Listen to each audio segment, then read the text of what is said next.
Vamos iniciar a nossa live. Acho que ocorreu um probleminha técnico aqui. E trazer para vocês que hoje vamos iniciar mais uma live, né? Nessa terça-feira, 8 de outubro de 2024. Então, como também aqueles internautas que vão nos assistir em outro momento, através do canal do GEDEC no YouTube, em mais uma live da programação do Departamento Doutrinário do Grupo Espírita Deus Cristo e Caridade.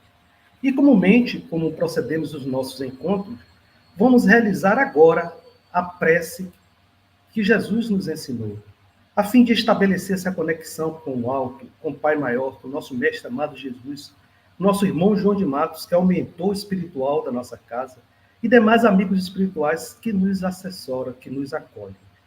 Então vamos fazer a prece dizendo: Pai nosso que estás nos céus, santificado seja o vosso nome. Venha a nós o vosso reino, seja feita a tua vontade, assim na terra como nos céus. O pão nosso de cada dia dai-nos hoje. Perdoa as nossas ofensas, assim como nós perdoamos aqueles que nos têm ofendido. Mas não nos deixeis cair em novas tentações. Mas livra-nos, Senhor, de todos os males. Hoje é uma grata satisfação de ter em nossa live uma nossa convidada pela primeira vez que vai apresentar nas nossas lives doutrinárias, nossa irmã Aster Matos, que hoje vai nos brindar com o seguinte tema: os grilhões do ser. Porém, antes de passar a palavra para a nossa irmã e apresentar para vocês, vou trazer algumas orientações importantes para a nossa programação de hoje.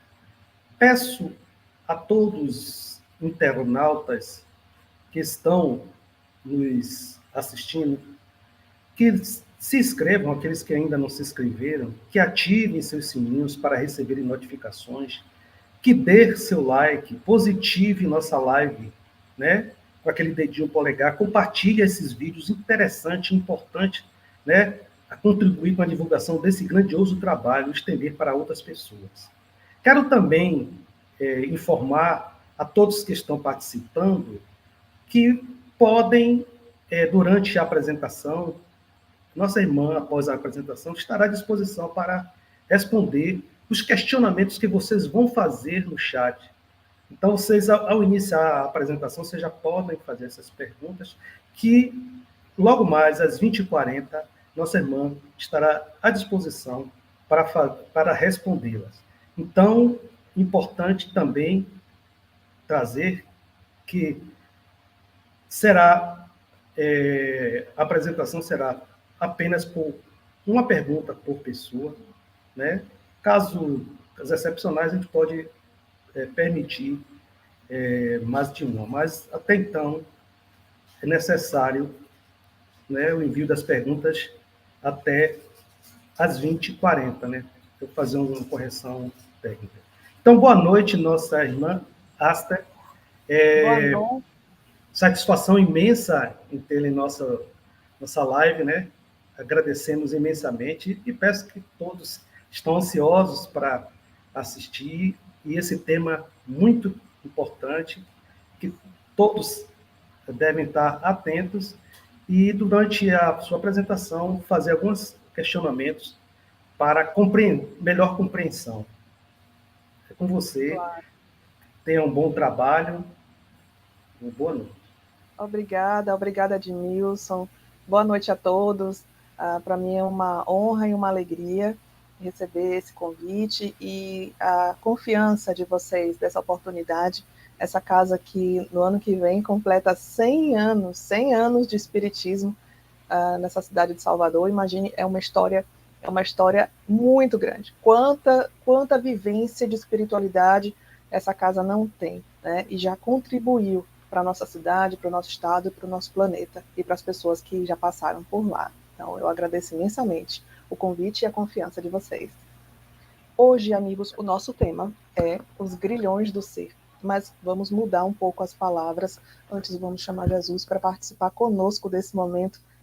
Então, a gente pede para que o Senhor adentre as nossas mentes, adentre a minha mente e oportunize para que as minhas palavras cheguem a vocês com o máximo de clareza possível para alcançar os corações. Amigos, o tema de hoje, os grilhões do ser, eu gostaria de mudar um pouco essa palavra para melhor compreensão e trazer para vocês que trata-se das prisões do ser humano. O que é que prende o ser humano? O que é que nos prende? O que é que nos deixa impedidos de experimentar tudo que a gente tem oportunidade de experimentar? Na verdade, antes a gente precisa se perguntar, e quem somos nós? E quem somos nós? O que é essa coisa que eu tenho que experimentar, que eu não sei o que é? Quais são as minhas possibilidades de expansão? Quais são as características que eu tenho que podem evoluir mais e que eu não conheço?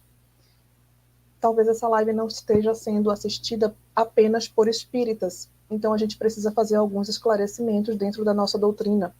O que é que a gente acredita que nós somos? O que é que nós somos?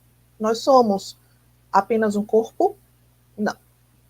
Nós somos filhos apenas do nosso pai e da nossa mãe? Não.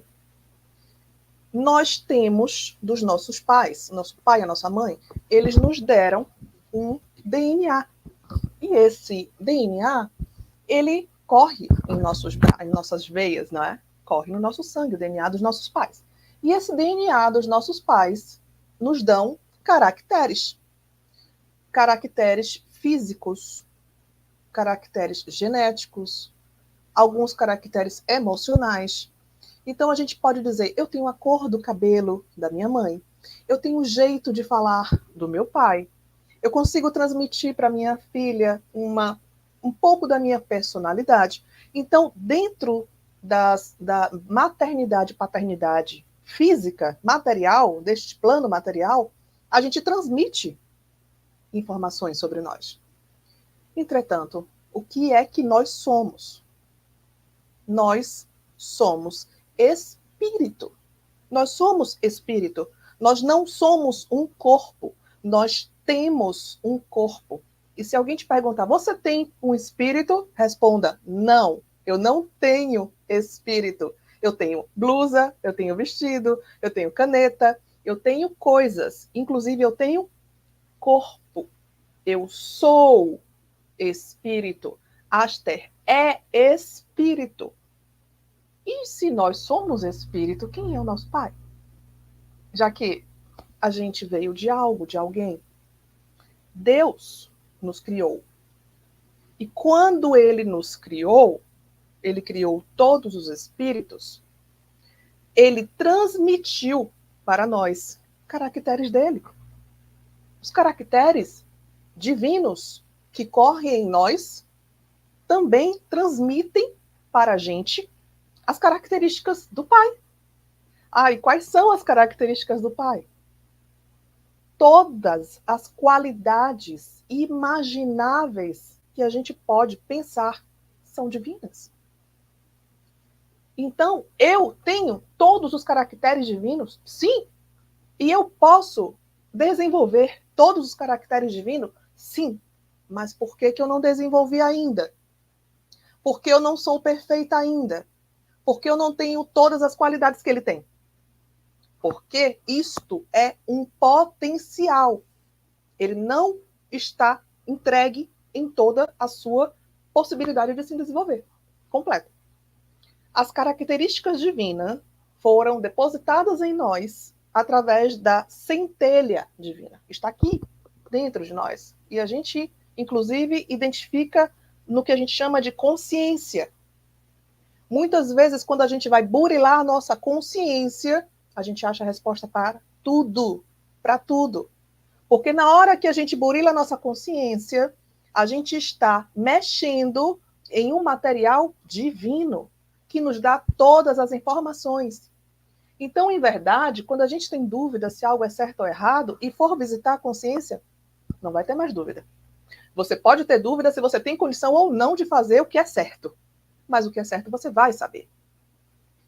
Mas vamos voltar à questão. Se eu tenho todas as características divinas e elas ainda não se desenvolveram com todo o seu potencial, como que isso acontece? Eu vou dar um exemplo para vocês. Sabe uma árvore, uma mangueira. Uma mangueira bem alta, grande, com um caule marrom, folhas verdes, frutos amarelos. E se a gente for pegar a semente dessa mangueira, a sementinha, a semente da mangueira, acho que é o caroço da manga, é a semente da mangueira, é o caroço da manga. E a gente for cortar no meio, levar para um microscópio e investigar ali, você vai ver a cor verde do futuro da folha? Não. Você vai ver a espessura, a textura do caule? Não. Você vai ter ali a experiência do cheiro da manga, quando você corta e olha no microscópio a semente da mangueira? Também não. Por que, que a gente não vê tudo que a mangueira pode ser quando se desenvolver lá, enquanto ela é uma semente? A gente não vê, porque tudo isso é um potencial que vai se desenvolver com o tempo, a partir do esforço, do trabalho, do tempo, e da paciência, e da espera, e da colheita, e do trato, dos cuidados que a gente tem. Assim é a centelha em nós. Eu tenho a característica da paciência depositada em mim? Tenho. Mas eu já sou o paciente? Não. Quando é que eu vou ser? Na hora que eu começar a desenvolver isto em mim. Na hora que eu tiver coragem para enfrentar esse desafio. Mas, já que somos espíritos e vivemos experiências reencarnatórias de várias vezes, né? A gente fala assim, no nosso planejamento reencarnatório, eu quero desenvolver a paciência nessa encarnação. Aí Deus fala assim, bacana, vamos fazer um plano para isso? Para você sair desta reencarnação mais paciente? Vamos. O que ele vai fazer? Ele vai me colocar dentro de um centro budista? Não.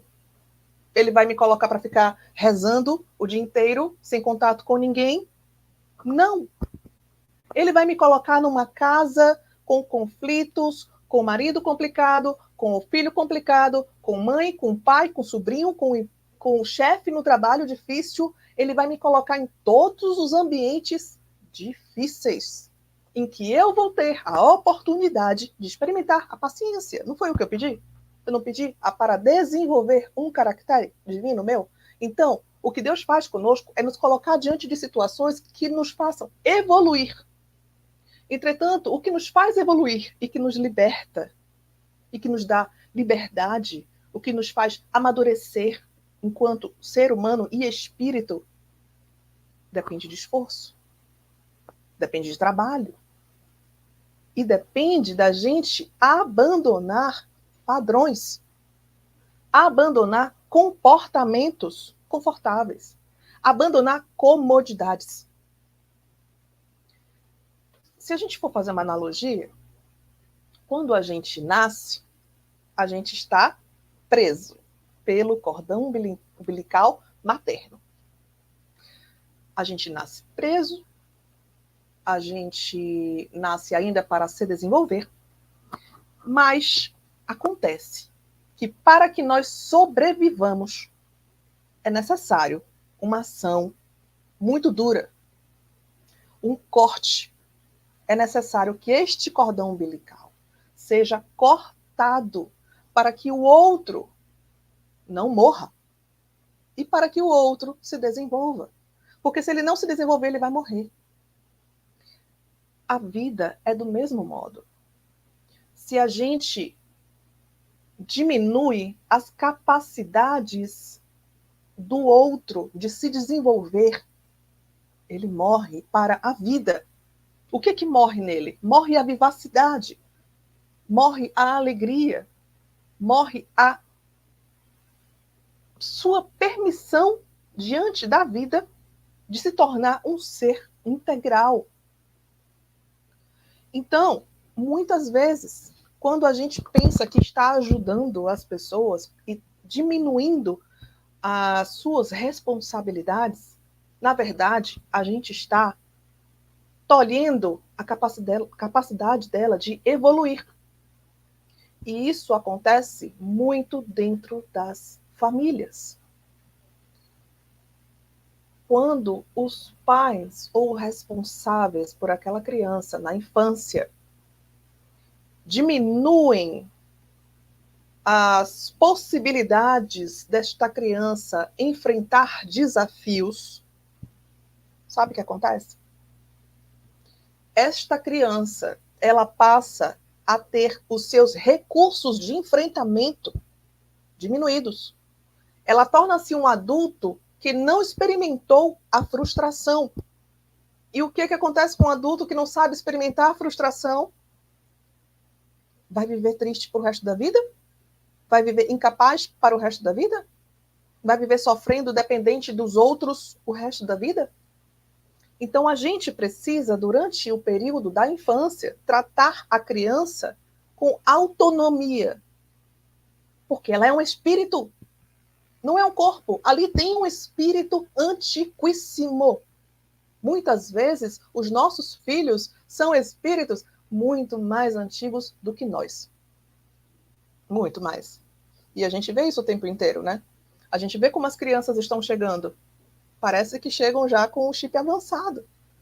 As gerações todas estão cada vez evoluindo mais rápido, muito mais rápido, intelectualmente, principalmente. Só que esse avanço precisa acompanhar a moralidade. A gente precisa dar recursos morais para que essa criança ela evolua com a sensação de integralidade. De onde vem essa sensação de integralidade? Quando a gente se reconhece igual ao Pai.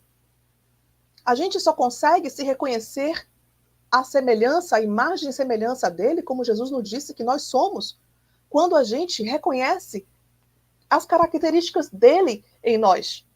Mas se a gente não faz o esforço de querer ter estas características, a gente não vai nem se aproximar de Deus.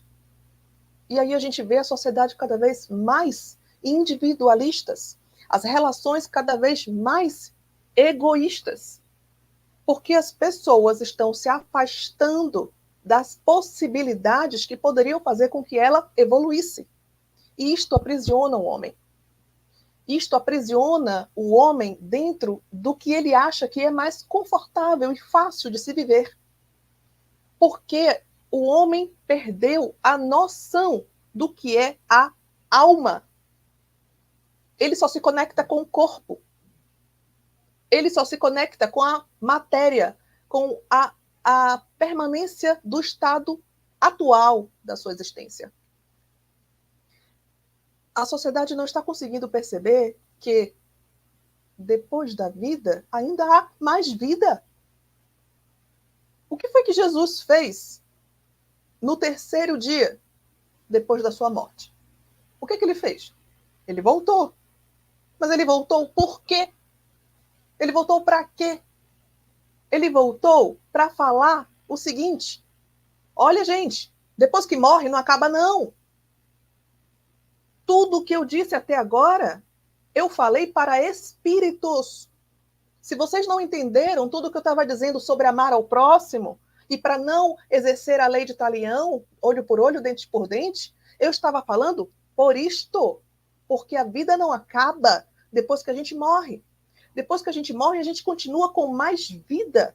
E quando ele um dia estava na frente de várias pessoas encarnadas, vivas, e ele falou assim: eu quero que vocês tenham vida, e vida em abundância. Eu fiquei me perguntando, porque eu estudo, eu gosto de estudar as palavras, né? Aí eu fiquei me perguntando, por que Jesus falou isso? Se ele estava na frente de pessoas encarnadas e vivas, em pé na frente dele, ele vai dizer que ele quer que o outro tenha vida? Que vida, se o outro está vivo? É a vida espiritual. É a vida que as pessoas só conseguiram perceber depois que ele voltou do terceiro dia. É o que ele veio mostrar. E teve um momento que ele falou assim: eu quero que vocês sejam espíritos vivos. Aí eu pensei, espíritos vivos? Se o espírito não morre, como é que o espírito pode estar vivo se ele não morre? Por que Jesus falaria isso? Porque o espírito, ele morre diante da sua falta de experiência do que é a vida. E quando a gente se esconde com medo de avançar, com medo de se libertar, com medo de sair das prisões do ser, porque dá trabalho, porque vai exigir que você seja uma pessoa melhor, porque vai exigir que você se reconcilie, que você perdoe, que você olhe para o outro e diga, eu sou igual a você, eu não sou melhor do que você. É difícil mexer com os aspectos do nosso ego. E isto é evoluir. Isto é sair das prisões da matéria. Se a gente desencarnar amanhã, o que vai ser de nós? Está preparado? Porque você vai continuar vivo. Para onde que você vai? Qual o plano espiritual que você está criando para ti? O que a gente leva depois que a gente morre? Não leva nada de material, a gente já sabe disso. A gente leva o nosso desenvolvimento moral. A gente leva tudo o que é nosso de verdade. E o que é nosso de verdade? É o que nós somos enquanto ser integral. E o que é que eu tenho de meu, que é só meu? Os meus dons que eu consegui desenvolver. Eu vou levar para qualquer lugar. Eu vou levar para qualquer planeta que eu vá reencarnar. Eu vou ser sempre eu, dentro do que eu conseguir construir e desenvolver. Desenvolver do quê? Desenvolver daquela centelha. Lembra que eu falei que tinha uma centelha? Com um potinho de características divinas que a gente vai desenvolvendo. Aí, se você pega uma experiência e diz assim, agora eu quero desenvolver em mim a fraternidade. Eu quero desenvolver em mim a empatia. E você passa a experimentar e se experimentar diante de situações que você é convidado a olhar o próximo com olhos de mais amorosidade, mais compreensão, mais respeito. E aí, se você passa a vida inteira se observando, examinando os seus atos o tempo inteiro, o que acontece contigo? Você evolui. Mas quem é que fez um passo de mágica para você evoluir? Não, foi você mesmo, sozinho. Porque é um trabalho individual. Ninguém vai fazer esse trabalho por nós. Ninguém. Ninguém vai fazer a nossa parte. E olha que a gente não está só. Sabe que quando Deus mandou a gente aqui para essa jornada da nossa reencarnação, imaginem como se vocês tivessem um filho e vocês enviassem esse filho para uma viagem a um outro país que a pessoa não conhece e que esse filho vai se sentir deslocado neste outro lugar. Estes somos nós quando a gente reencarna. Mas aí o que é que o pai e a mãe faz por esse filho? Faz uma mala cheia de coisas que essa pessoa pode usar. Para todas as situações, naquela mala tem resposta. É a centelha divina que ele nos deu, é a mala cheia de coisas que ele nos deu para encontrar recursos internos para desenvolver os nossos problemas externos. Mas ele fez mais. Você, como pai e mãe, talvez fizesse o seguinte: estou mandando meu filho para um lugar desconhecido. Eu vou colocar lá um guia para guiá-lo neste lugar que ele não conhece. Eu vou colocar lá um guia muito experiente, um guia que conhece o local, um guia que vai deixar ele em segurança e que vai acompanhá-lo da hora que ele chegar até a hora que ele sair. E assim eu vou me sentir bem mais tranquilo. O meu filho jamais estará desacompanhado, porque ele vai ter esse guia local lá. A gente recebeu isso. Chama anjo da guarda. A gente tem um mentor A gente tem um anjo da guarda, o nome que cada religião quiser dar, e tem nome, em todas as religiões tem um nome para essa pessoa que nos acompanha. Esse anjo da guarda, esse mentor, esse amigo espiritual que nos acompanha do dia que a gente nasceu, que saiu da barriga da mãe até a hora do nosso desencarne, é este guia muito mais experiente, que já veio aqui várias vezes, que conhece os caminhos e que fala para a gente, vai por aqui. Ó, aqui é mais fácil. Ah, mas dá trabalho. Dá mais trabalho. Mas você vai ter muito mais prazer e recursos depois que você terminar o trabalho. Ele nos encoraja. Então, olha a quantidade de coisas que Deus fez por nós. Não é assim, mandar para uma viagem, vai reencarnar. Não é assim. Para que a gente tenha recursos para se libertar, para que a gente tenha recursos para desenvolver os dons divinos em nós, Deus nos dá mais recursos ainda. E aí, o que é que a gente faz com isso? A gente olha para os confrontos da vida, a gente olha para os desafios que a vida nos oferece e diz, estou a fim de ir, não. Eu acho que eu vou ficar por aqui. Está mais fácil, está mais confortável, não está exigindo de mim grandes esforços. E não avança. E não avança. É necessário ter 2 tipos de coragens para avançar diante da nossa liberdade. É necessário ter 2 tipos de coragem de se libertar. Uma coragem interna e uma coragem externa para a vida. Porque não é só internamente que é essa batalha. Também é uma batalha externa. Também é aquela batalha que diz, o telefone tocou, está na hora de levantar. Ah, eu não quero levantar, não. Tem que levantar. Ah, tem que fazer o meu currículo para mandar para uma empresa. Semana que vem eu faço isso. Não dá, não. Olha a hora, o tempo está passando. É porque a educação do meu filho, um dia eu melhoro. Por enquanto, deixa ele fazer o que ele quiser, porque eu não consigo, vai exigir muito esforço de mim. Não dá, não. É agora. Isto são coragens exteriores de agir diante da vida material que você tem. A gente não pode olhar para a nossa vida material e dizer, eu não quero fazer isso.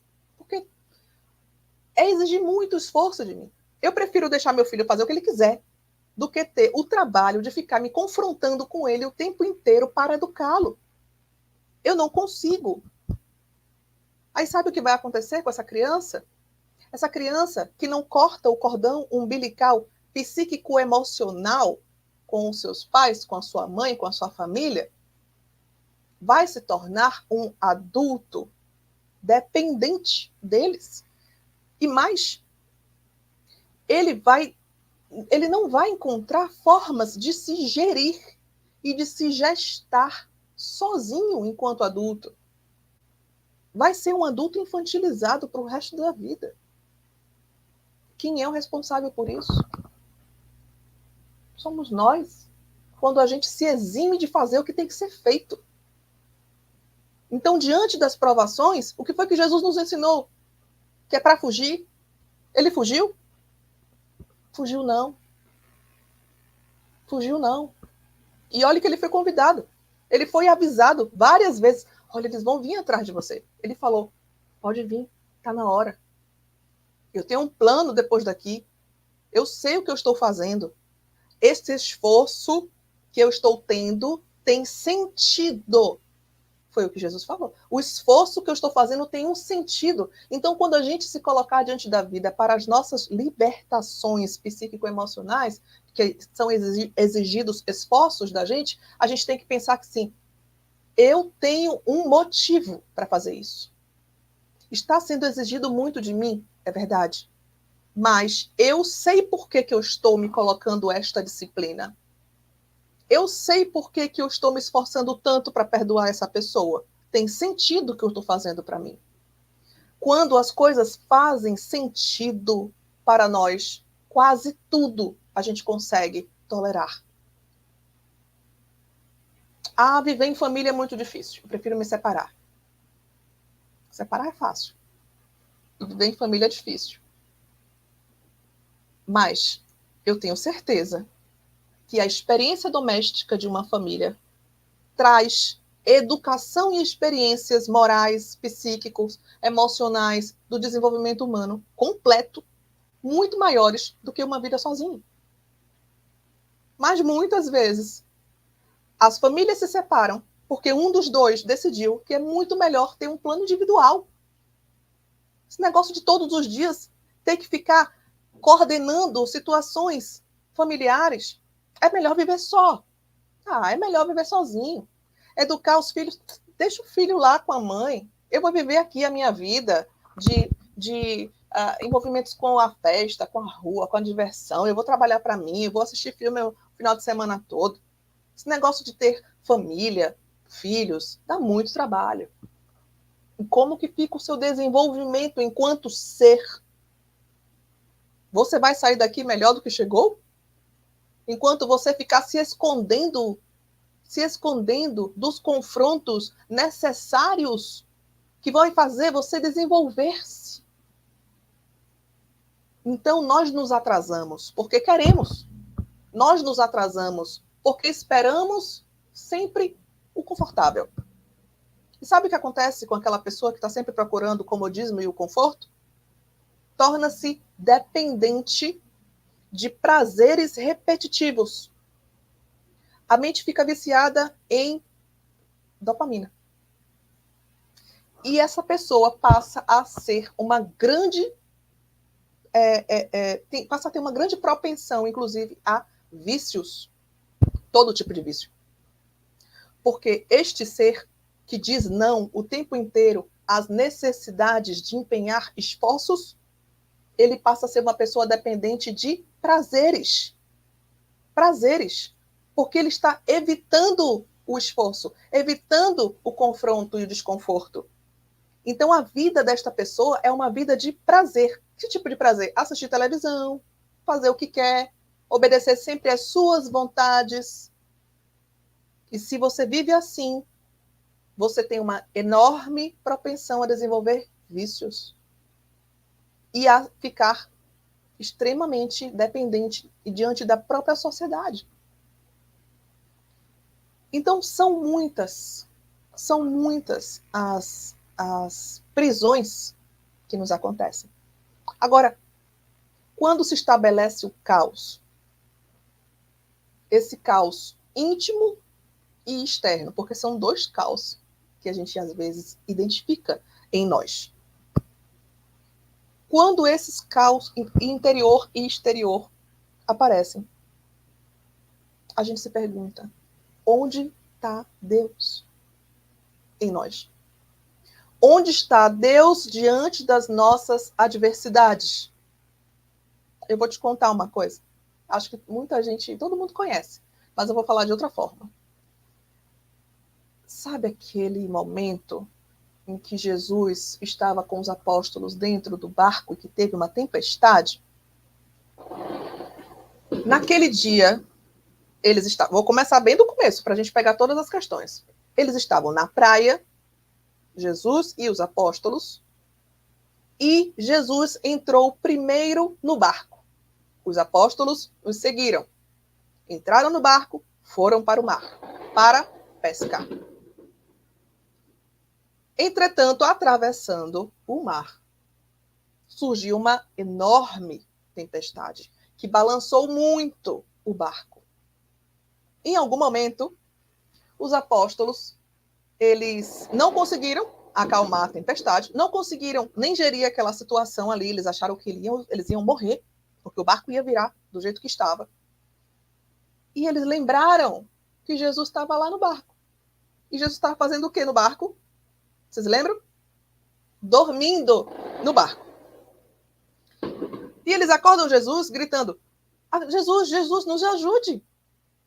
A gente vai morrer. E Jesus levanta e diz, o que ele fala, lembram?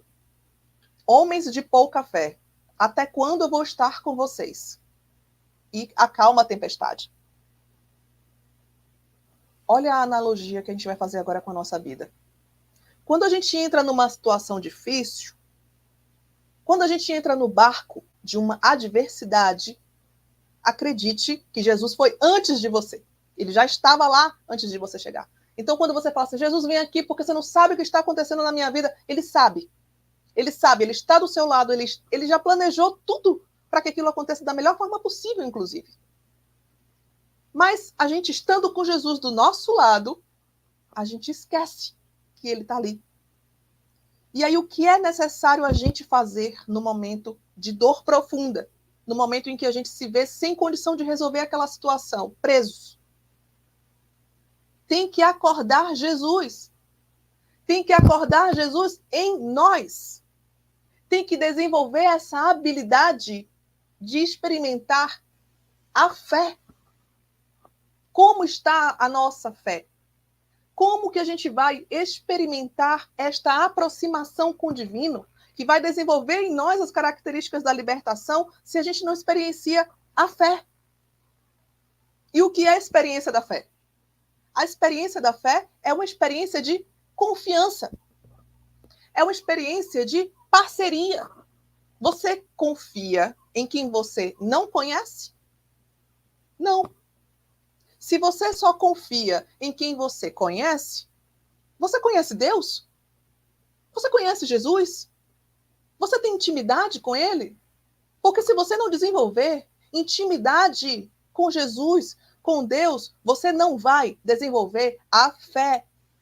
Porque a fé é uma experiência de confiança, de entrega, de fechar o olho e ir, porque o outro está ali. E isto a gente só consegue quando a gente passa a caminhar junto. É caminhar junto com Jesus. E dizer para ele, em todos os momentos de dificuldade da nossa vida, Jesus, vem aqui, agora, e me ajuda a resolver esse problema junto comigo. A experiência da fé que ajuda a gente a se desligar e se libertar de tudo que nos aprisiona na sociedade é uma experiência que precisa ser experimentada diariamente. Diariamente. Acordou, esteja na presença de Jesus. Vai dormir, esteja na presença de Jesus. Vai trabalhar, convide-o para ir com você. Em todos os momentos. Porque isto é a amizade. E quando a gente passa a ser íntimo dele, ele passa a estar conosco 24 horas. E a nossa experiência de fé aumenta. A nossa fé em nós aumenta. Aí sabe o que vai acontecer com você diante de um momento em que você precisar se libertar de uma situação que te aprisiona? Você vai olhar para você e vai fazer assim, eu posso. Eu posso. Eu posso porque todas as experiências que eu já tive na minha vida eu consegui. E consegui porque eu estava bem acompanhada. E consegui porque eu tive coragem. E consegui porque eu tenho planos. E eu não estou só quando eu faço os meus planos. Eu tenho um amigo que faz um plano perfeito. Sabe por quê? Porque eu tenho um pai que é perfeito. Eu tenho um pai que me deu todas as possibilidades de enxergar mais além. Então, o convite de hoje, amigos, chegando ao final do nosso momento, é dizer: olhemos mais para dentro de nós, porque é dentro de nós que está os recursos divinos que vão fazer com que a gente olhe para a adversidade nesta vida material e diga assim: eu tenho condição de fazer, eu posso avançar diante disso. Primeiro que eu tenho recursos internos, eu tenho recursos externos, eu tenho companhia, eu tenho fé. Eu não estou só. Então, são essas mensagens que eu queria trazer para vocês hoje. E estou disponível para a gente conversar mais um pouquinho.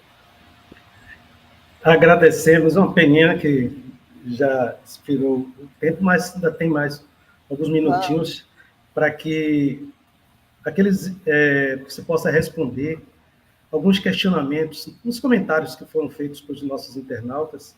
Né? Temos 5 perguntinhas, Asta, para você trazer aqui para a gente. Então, vou passar aqui. A primeira pergunta é do nosso irmão Daniel Paiva.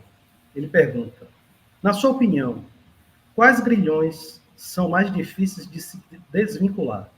dos bens materiais ou dos vícios morais prejudiciais? Daniel, os vícios morais, eles são a base dos vícios materiais. Então, os vícios materiais, eles só existem porque antes estabeleceu-se um vício moral. Veja, no plano dos encarnados, como nós estamos aqui agora, a gente pode acreditar que o maior desafio são os desafios dos bens materiais. Mas se a gente morrer amanhã, a gente vai achar que os maiores desafios são dos vícios morais, porque os desafios dos vícios morais continuam depois que a gente morre. A gente não muda quem a gente é. A gente continua sendo exatamente quem a gente é, tendo todas as características que a gente tem, os defeitos e as qualidades. Então, eu posso dizer para você que no plano material, aqui, agora, dos encarnados, talvez os desafios materiais sejam os mais difíceis, porque é o que a gente experimenta e sente. Mas, para quem está do outro lado desencarnado, é os vícios morais, porque eles continuam com esses vícios. Temos outra pergunta aqui da nossa irmã Maria de Fátima Oliveira, que traz o seguinte: como o apego às pessoas pode ser um grilhão para o ser humano? Este é, sem dúvida, um dos desafios maiores dos grilhões emocionais, das prisões emocionais. Maria de Fátima, esse desafio de se libertar emocionalmente de alguém é um desafio de autopercepção. A gente, quando passa a diminuir a nossa credibilidade, diminuir a nossa autoestima, diminuir o nosso senso de capacidade, diminuir o nosso senso de autonomia, a gente passa a entregar tudo isso para outra pessoa, porque a gente não confia em nós. Então a gente entrega tudo isso para outra pessoa e diz assim, faz por mim. E aí quando a gente entrega essa capacidade que é nossa para outro, a gente passa por o que chama de dependência emocional. Isto é o apego às pessoas. E este apego às pessoas existe porque a gente se afasta de quem nós somos. E se a gente está descontente com o que nós somos, o que é que a gente tem que fazer? Evoluir. Então, o apego às pessoas, ele é diminuído à medida em que nós avançamos. E aí a gente vai olhar para nós mesmos com olhos de respeito, de autoridade, de autoconfiança em nós. Aí a gente não vai precisar de ninguém para ter isso, porque a gente já tem. Ok. Temos a terceira pergunta aqui do nosso irmão José Jorge. Ele traz o seguinte: libertar-se das autoprisões e limitações do ser, para emancipar-se, né, enquanto alma, né, para atingir a plenitude do espírito, como exercitar um melhor viver diante da grande dor que assola esta terra. Não sei se você compreendeu. Sim. Como exercitar viver melhor? Talvez seja essa o cerne da pergunta. A gente exercita viver melhor à medida em que a gente não se afasta do que é necessário ser feito. Quando Jesus disse para Paulo, quando ele caiu do cavalo, ele falou assim, Paulo, não se afaste dos aguilhões, né? Não recalcitre contra os aguilhões. O que são aguilhões? São aquelas esporas que ficam assim na perna do cavaleiro, que fica batendo no cavalo e machucando o cavalo para ele avançar. Sabe? Esses aguilhões nossos são as nossas dificuldades. Então, como é que a gente experiencia viver melhor? É quando a gente olha para a dificuldade e diz, eu vou avançar junto com você. Eu vou encontrar recursos para te resolver. E eu não vou parar diante de você. Então, a gente vive melhor à medida em que a gente olha para uma situação complicada, difícil na nossa vida e diz, vou parar para planejar a melhor forma de sair dessa situação e vou sair. porque eu tenho todos os recursos para isso. Eu tenho recursos internos, que são divinos, e tenho recursos externos, que a minha inteligência me dá. Ok, tem outra pergunta aqui. Deixa eu passar aqui. É de nossa irmã. Deixa eu colocar. Alba Souza, né? Alba Souza pergunta o seguinte: como driblar a paralisia do medo para ter a capacidade de enfrentar grilhões, prisões mentais? O medo é a ausência de conhecimento sobre algo. Isso é o medo. O medo é o que a gente sente diante do desconhecido. Isso nos dá essa sensação de medo. Algo é não completamente claro para nós. Quando uma coisa está fora das nossas capacidades de compreensão, de experimentar, e a gente não sabe exatamente como fazer, aí dá medo. O medo é algo que aparece diante do desconhecido. Então, para a gente não se paralisar diante dos medos, a gente precisa olhar para o que está na nossa frente. Olhar para ver, olhar para conhecer. Então, aparece uma dificuldade em nossa vida e a gente sente medo. O que é que a gente tem que fazer para resolver o medo? Dar um tempo. Olhar com clareza para aquela situação, sem diminuindo o medo, aumentando o nosso conhecimento sobre o que está acontecendo para encontrar recursos para resolver. Se a gente olhar para uma situação difícil sempre de forma distante, sem ser aproximada, como eu estou falando aqui, a gente nunca vai perder o medo. Porque ela sempre vai estar desconhecida. Para algo estar mais conhecido de nós, a gente precisa olhar mais de perto. E o que isso quer dizer? Quer dizer investigar a si mesmo, investigar a situação. Está acontecendo um problema em minha casa, eu estou com medo. O que é que eu tenho que fazer? Investigar o que levou àquela situação, como as pessoas estão se sentindo, investigar quais são os recursos possíveis para sair daquela situação, investigar. É o que faz com que a gente diminua o medo, porque aumenta o nosso conhecimento sobre aquela coisa. A última perguntinha aqui de nossa irmã Irene, ela traz o seguinte: Asta, vejo que rede social estão acabando com famílias e hoje não vejo mais aquelas famílias unidas como antes. O que fazer para mudar essa situação? Estamos aprisionados numa vida de fantasias? Ah, sim, é verdade. Não só aprisionados numa vida de fantasia, mas a gente está vivendo um roteiro. A sociedade, ela tem a imposição de um roteiro individualista. O celular é individual, as telas são individuais, até televisão agora tem em casa para cada pessoa, tem a sua própria televisão, porque você tem a Netflix que é sua, porque você vai seguir o seu roteiro de filmes, você não assiste mais em família, é seu, é a sua conta. As experiências sociais estão todas se desenvolvendo em níveis de individualização. E o que isso tem a ver com a gente? Nós não somos seres individuais, nós somos seres comunitários, nós somos seres coletivos. Qual é o primeiro centro espírita que você frequenta? É a sua casa. A sua casa foi o primeiro centro espírita que você entrou na sua vida. É o primeiro. É o lar, é na família que a gente desenvolve as nossas características, que a gente vive as nossas principais dores, que a gente desenvolve os nossos recursos internos, recursos externos, mas a experiência da família não é uma experiência aceita na sociedade. Não é. Porque a experiência da família é uma experiência coletiva e de enfrentamento.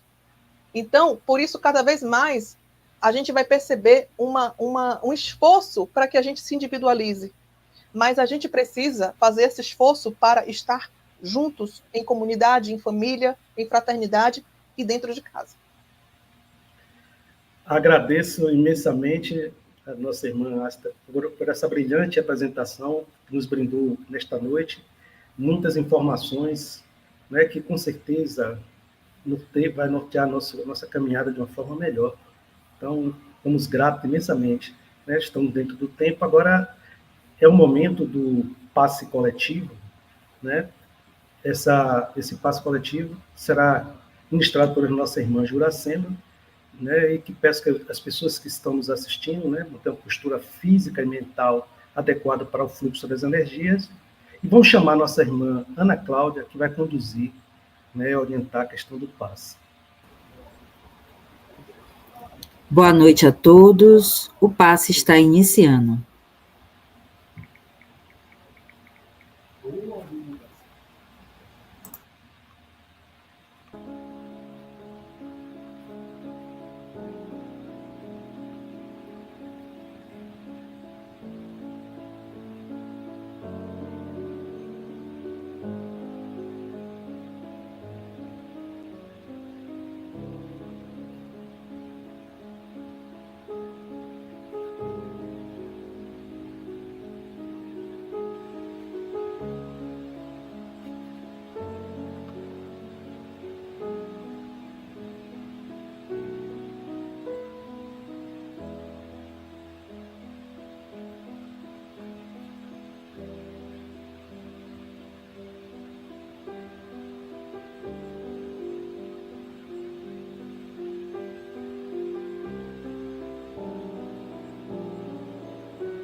Passe concluído.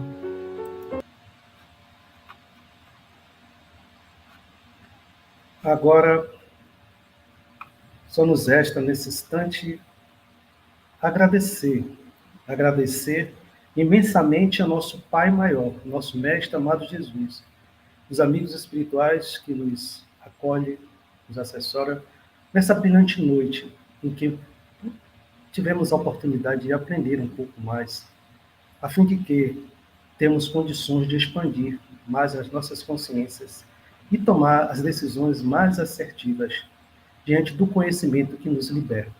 Então vamos agradecer com a prece dizendo: Pai nosso que estás nos céus, santificado seja o vosso nome, venha a nós o vosso reino, seja feita a tua vontade, assim na terra como no céu. O pão nosso de cada dia dai-nos hoje. Perdoa as nossas ofensas, assim como nós perdoamos aqueles que nos têm ofendido. Mas não nos deixeis cair em novas tentações. Mas livra-nos, Senhor, todos os males, que assim seja. Temos agora, antes de encerrar, alguns avisos a todos que estão nos assistindo. Na próxima quinta-feira, na nossa casa, a palestra presencial, a nossa irmã Simone Macambira vai trazer o seguinte tema: culpa, remorso, vergonha e medo, repressores do potencial humano. Será quinta-feira, das 8 às 8h50. Aguardamos vocês lá. Presença de todos. E no domingo, também, de forma presencial, em nossa casa, a nossa irmã Roberta vai falar sobre o espiritismo e a importância da família no progresso do espírito imortal. Será das 8 às 8h50.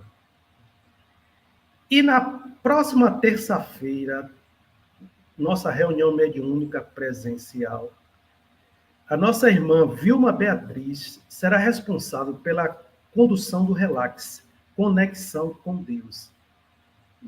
Esse evento será das 15 às 17 horas. E na próxima terça-feira, na live doutrinária, o nosso irmão, de nossa casa, nosso irmão Higino Mota, vai falar sobre escolher a maturidade nos dias atuais. Não percam. Também informo a todos os frequentadores de nossa casa que no próximo domingo, em relação à Semana da Criança, né, nós teremos o nosso bazar, Semana das Crianças.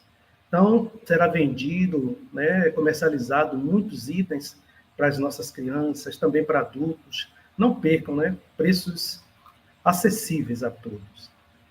E peço também a todos que estão assistindo, aqueles que ainda não são padrinhos ou madrinhas de famílias que nós assistimos, para a fim de ajudar aqueles que têm fome.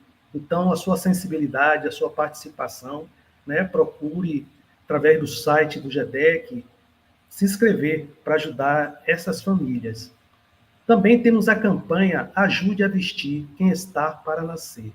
Então, para você saber como doar, mães que estão com, né, gestantes que estão precisando, né, desses itens para o seu bebê, então é essencial que aquele que queira ajudar, procurar, né, Serafina ou Joel, para fazer a sua doação. Então, vamos agradecer, viu, nossa irmã Asta, por essa apresentação. Espero, né, em outras vezes, né, você possa nos brindar novamente, né, com essas apresentações que hoje, com certeza, marcou e está marcando em nossas mentes as informações, o conhecimento que adquirimos nesse momento que esteve aqui. Muito grato a você e a todos, né, que estão nos assistindo. Uma boa noite. Estamos encerrando nossa transmissão. Tchau, tchau.